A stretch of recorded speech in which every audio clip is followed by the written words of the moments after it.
the overarching goal of Neuralink is to create ultimately a whole brain interface.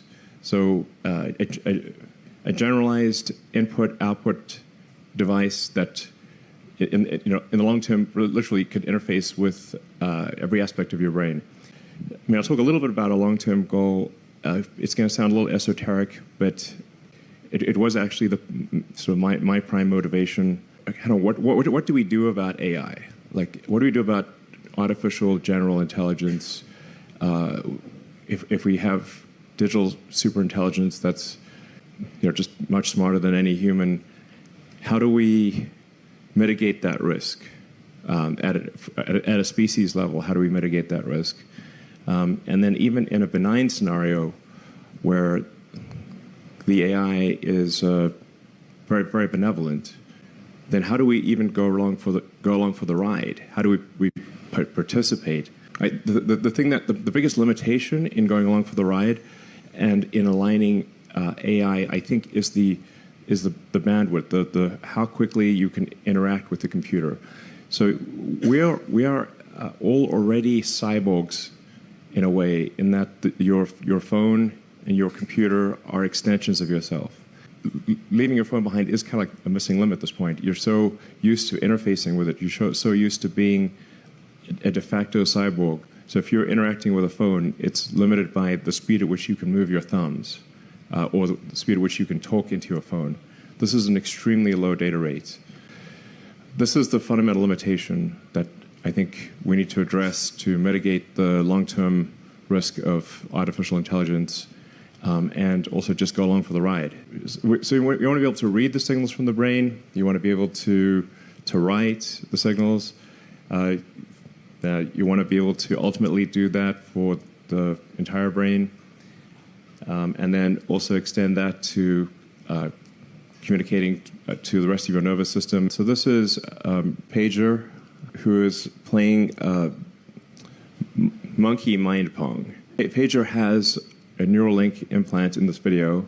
It's sort of like having an Apple Watch or a Fitbit, replacing a piece of skull with like a smartwatch. I think it's also important to show that Saki actually likes doing the demo and is not like strapped to the chair or anything.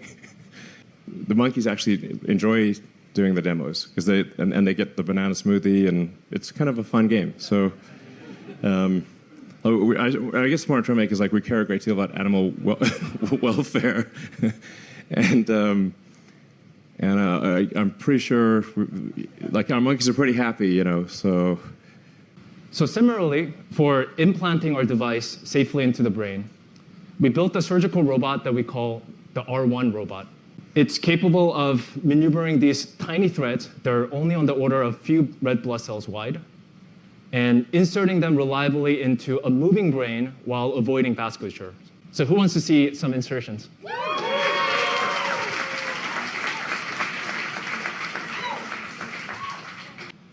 Yeah, there's a second one that went in, and we're going to do a third one.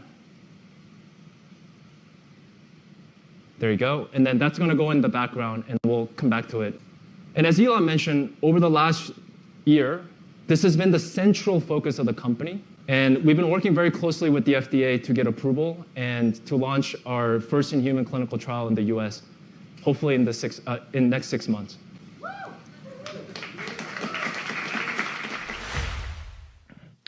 And I saw when the Lamb opened one of the seals, and I heard, as it were, the noise of thunder. One of the four beasts saying, "Come and see."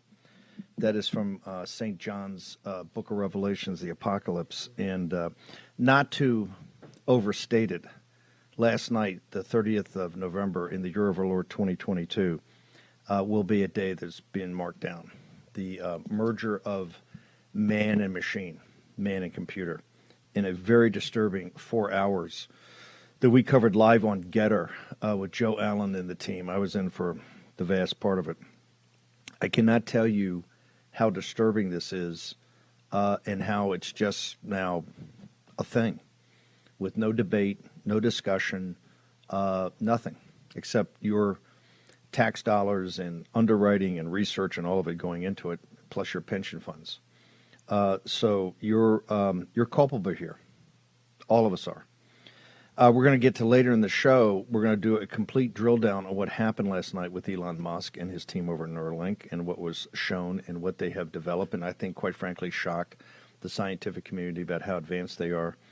I just hope that they treat us with the banana smoothies that they gave the apes and the monkeys that they're working on. I'm bringing Joe Allen. We're going to get to the more mundane things that we have to worry about, like crushing financial capital markets, this lame duck session, and all that. I got Russ Vogt, and I've got the great Steve Cortez going to join us momentarily. I want to start with Joe Allen. Joe, you're going to come back in the second hour.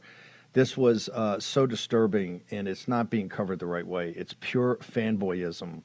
And I hope Conservative Inc., the fanboys, understand with Elon Musk. Axios has this huge story about the Republicanification of Elon Musk. I call him a republicarch, right? An oligarch emerged with the elites of the Republican Party. Incredibly disturbing. Joe Allen, what did we see last night, sir? Well, Steve, that was the Neuralink show and tell, and people have been waiting to see how far along they are. They appear to be very, very far along. I've followed Neuralink for 2 years, and I think that this really does show that it's realistic that they will have a device like this in a human brain. And much like the previous brain-computer interfaces that have been shown to work, I anticipate that Neuralink will work quite a bit better. It's much more sophisticated than what Synchron has. It's much more sophisticated than what BlackRock Neurotech has. No. A lot of people who want to defend Elon Musk point out rightly that this device will allow people who are suffering stroke or Lou Gehrig's disease, various other ailments. Hold on, stop. That's all. Stop. Yeah. Hang on. I can't. That's all they pitched last night. The paraplegics, the Lou Gehrig disease. That's all up front. That has nothing to do with what's going on. I'm glad you brought that up. The paraplegics that could walk, the blind that could see, the Lou Gehrig's disease. That's all just that's a sideshow carnival act. Okay, this is man and machine merger. This is what we told you about, the convergence of artificial general intelligence, regenerative robotics, quantum computing, advanced chip design, CRISPR. That convergence. On this side of the football is Homo sapien. On the other side of the football is Homo sapien plus or something else. And that's why this is so massively important. And the reason it's important is no one is talking about this. No one is talking about how this actually got to be. Last night, correct me if I'm wrong, he was much farther advanced. They're talking about he's much farther advanced than what people thought. And this ties back exactly to the executive order that Biden signed about that really is about transhumanism. They try to say we're curing cancer. It's a moonshot. That's all nonsense. It's all crap. That's what they're using as air cover for what they're doing.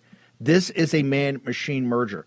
This is the most significant thing. Forget climate change. That's all some bizarro medieval religion, pagan religion. This is the thing itself. This is the fundamental. Last night, and it went on for 4.5 hours, right? Anyway, Joe, give me a summary. I don't want to steal your thunder. I want you to come in. Yeah, we're going to really drill down on this. You could say that you finished my thought. Right now, they're talking about killing people.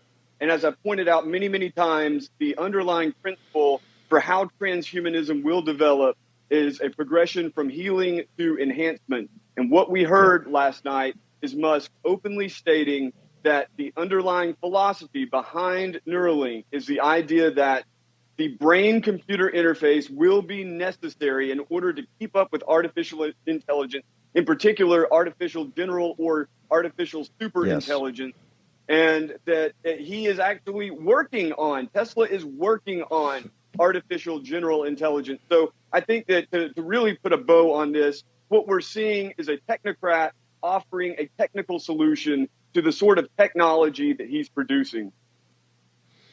Okay, Joe. Joe's going to join us in the second hour. We're going to get to a drill down on this. This is the whole reason we had our editor, Joe, join us a couple of years ago. These are fundamentally, I mean, it's quite frankly, it's shocking. And there's no discussion, no debate. And then now they're going to go to the FDA. What you got standing between you and Homo sapien plus is the FDA. You feel good? You feel, maybe we throw the CDC in there too, just so you feel better. Joe Allen, thank you very much. Magnificent job. And the whole team. We had 27,000. We had 27,000 people on Getter last night live during this. That was the level of interest. And I want to thank everybody in the posse. The engagement was incredible.